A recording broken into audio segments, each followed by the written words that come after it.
Hey everybody, it's Daren and Deanna and Daren of dbaker Designs. So Daren, what's your favorite project? Again, just like you, nailing it down to one is difficult. The recent playhouse that we did, the most recent playhouse that we did, I really liked the tunnel.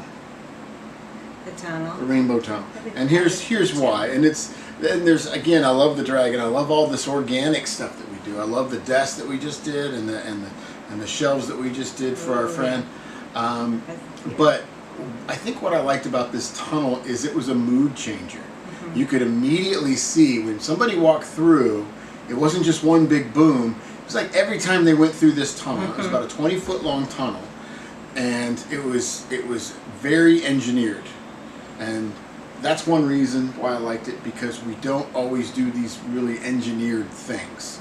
A lot of it is creating, sculpting, painting, shooting from the hip. We try to plan as much as we can to nail down the materials and the processes, but a lot of it, because it's so organic, you can't just making it to where it's something that you draw it, it's engineered, it's very specific, and then you go.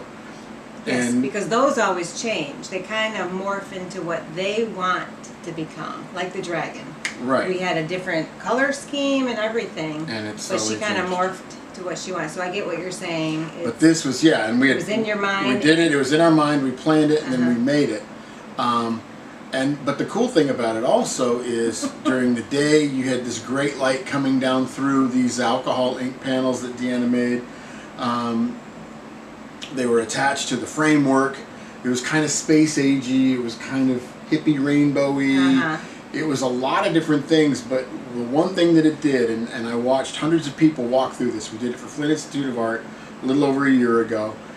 The one thing that it did is it made people happy when they walked through it.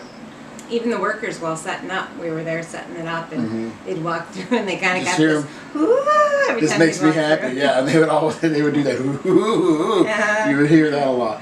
So, you know, that said, it was difficult to set up, it was difficult to plot and plan and move.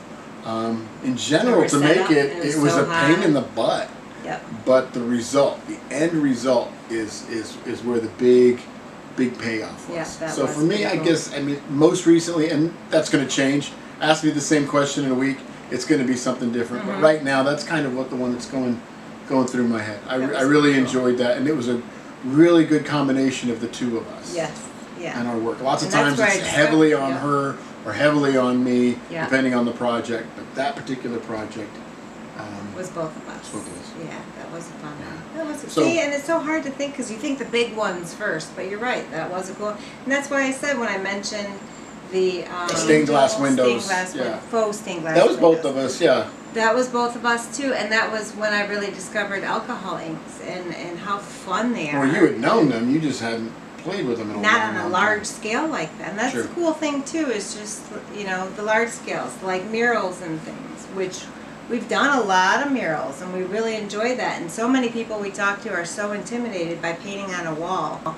And maybe our parents didn't scold us enough, but you give us a wall and we can just, it's like an empty canvas. Yeah. Doesn't matter if it's paint or chalk or spray paint. Spray tagging that wall for Venture Church, which that was a cool one.